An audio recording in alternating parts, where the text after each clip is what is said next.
dafa xew. Luis Enrique ne protège pas Ibrahima Mbaye am na question boo xamante ne nag posé naa ko. Ibrahima Mbaye ndax choix bi nga xamante ne def na ko ñëw ne équipe Sénégal laay footballeur ndax loolu day déranger.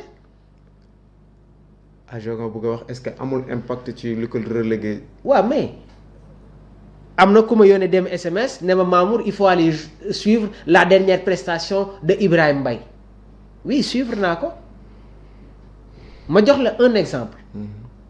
Paris Saint-Germain daaw ñan ñoo nekkoon seen milieu de terrain. mais Fabien Ruiz. Vitinha. waaw. Comment il s'appelle encore. João Neves. waa léegi Zahir Emery.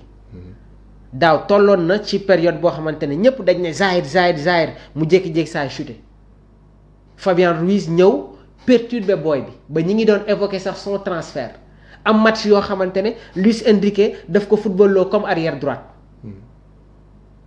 ñu dawal tuuti nga gis ne que booy bi perdre na confiance carrément il était désespéré mais Luis Enrique moom moo ko sukkali moom moo ko yëkkatiwaat te il n'a jamais tenu ce genre de discours envers Zahir Emery mais aujourd'hui ses propos envers Ibrahima Mbaye man mënuma ko comprendre allez avant CAN bi pendant CAN bi ak après CAN bi dem leen ngeen xool le discours de Luis Enrique envers Ibrahima Mbaye il est en train de perturber le joueur foofu nag jarul sax ñuy interpeller le staff technique de l'équipe nationale du Sénégal Ibrahima Mbaye fait partie du groupe de performance loolu rek c'est quelque chose il ne s'entraîne pas avec les réserves il s'entraîne avec le groupe de performance nag fu ma ko waxee mooy ñoom Kvaratskhelia ñoom Barcola ñoom Ousmane Dembélé les Marquinhos ci groupe boobu noonu lay entraîner bien vrai que match bi nga xamante ne joué nañ ko il faisait même pas partie de la liste entraîneur nag am na fenn foo xamante ne joueur su fa tollee yow en tant que technicien war nga xam nooy waxee ak moom mais ces sorties inutiles là dans la presse jaru ko Ibrahima Mbaye nag je dis pas qu'il doit être un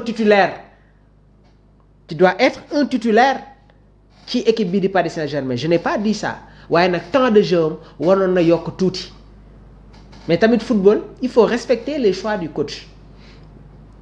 mais Mamour. waaw Ibrahima Mbaye jël Coupe d'Afrique des Nations. waaw mu ñëw biir Paris amul aide d'honneur amul dara il a fallu que les supporters les ultras def bande pour solidarité ci moom tey ñu ñëw coach bi di ko tegaat ci banc di indi discours yi mais et la structure du Paris Saint-Germain dans tout ça. loolu laa lay wax est-ce que le choix de Ibrahima Mbaye ne dérange pas à la fin mais xoolal Assane Diao lu mu subirul ak Fabregas il a fallu que boy bi ne nag quand même instant bi doy na man dama naan peut-être que choix bi boy bi teel a def loolu moom mooy parce que Luis Enrique n'a pas d'excuse un joueur boo xamante ne dafa toj CAN bi waroon am temps de jeu parce que quoi qu'on puisse dire bi mu ñëwee ci Coupe d'Afrique bi c'était pas un sireur de banc. période boobu sax sénégalais yaa ngi doon wax ne que non Ibrahima Mbaye doit être titulaire aujourd'hui son statut a changé en équipe nationale du Sénégal il est dans la peau du titulaire dama koy wax di ko waxaat il est dans la peau du titulaire Ibrahima Mbaye. à la place de qui. match bi ñu joué contre Pérou ku démarré.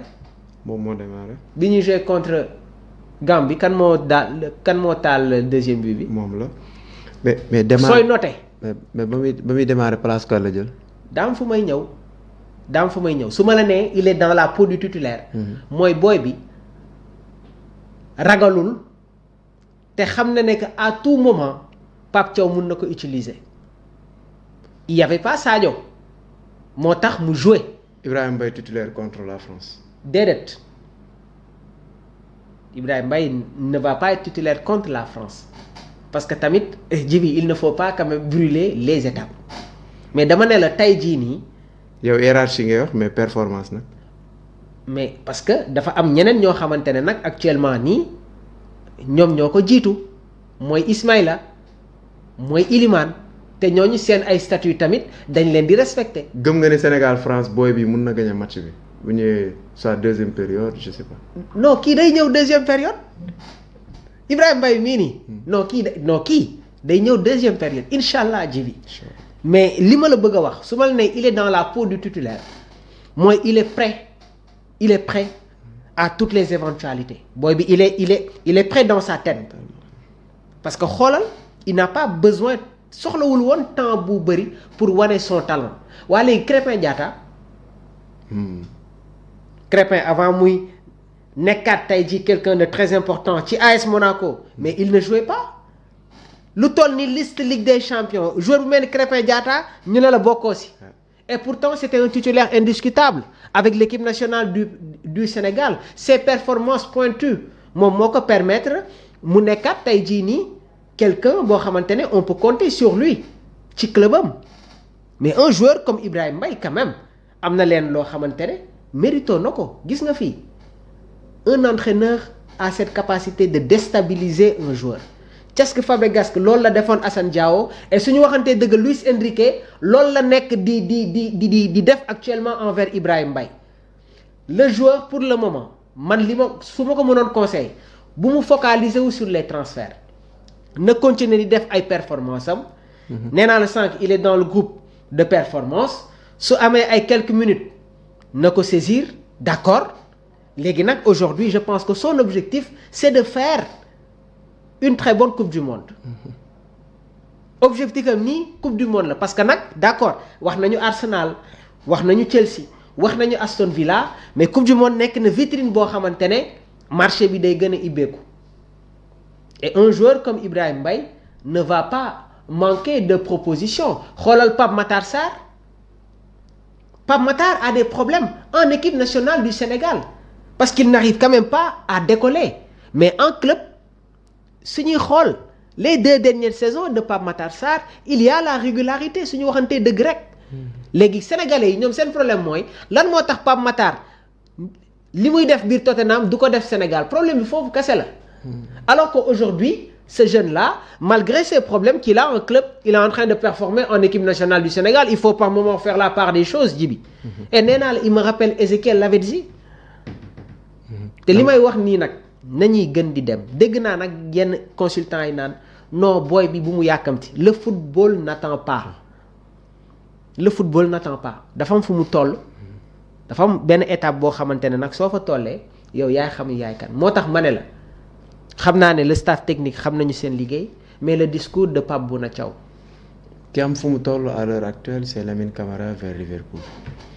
Les Reds voudraient se renforcer avec Lamine Camara. dañ toog fii nga ne ma le choix est vite fait entre Lamine Camara et Habib Diarra mais c'est un choix très lourd. am na ay match yoo xamante ne Lamine Camara moo koy football am na match yoo xamante ne Habib Diarra moo koy football ni mu par moment ni muy mettiwee ci Pape diggante Ismaïla ak Iliman parce que tamit nag sooy xool Habib Diarra est en train de hausser son niveau suñu waxantee dëgg il est en train de. sa gars yi ñu ngi lay nuyu ah. waaw mais maa ngi leen di jaajëfal bu baax a baax. maa ngi nekk di gis par moment li nga xamante ne moom mooy seen ay. réaction donc. am na ku la ci wax Mamadou wax na la wax ba mu solo. dañ ne Elimane dafay retarder le jeu bi est-ce que Ibrahima Mbaye warul jël place am. attaque équipe nationale du Sénégal. foofu tamit problème la. du problème de Djibi yow yaa bëgg a indi problème. wala yow yaa ma bëgg a indil problème li ma la wax leer na si c'est le schéma 4-3-3 je dis bien si Sadio Mané va jouer à gauche Nicolas Jackson va jouer à la pointe jamono ji à droite soo ma nee Mamour tànnal dama naan la Ismaïla Sarr moom laa fay teg parce que coupe du monde day am ay match yoo xamante ne y aura pas trop de spectacle Iliman nag sooy jouer avec une équipe qui se retrouve avec un bloc bas di nga ko soxla. comme Irak. waaw waaye nag face à la Norvège ak la France man je mise beaucoup plus ci li nga xamante ne moom mooy les transitions rapides parce que am na match yoo xamante ne quand même il ne faut pas trop garder le ballon. Oui parce que dans certains genres de situations quand un joueur garde le ballon day tax équipe adverse bi dañuy gën a taxawaat. alors que Iliman benn ñaar ñetti touche yi nga xamante ne daf koy def Ismaïla loolu soxlawu ko. Ismaïla su téyee bal bi actuellement li muy njëkk a def mooy xool na adversaire am mi ngi sa kaw ba pare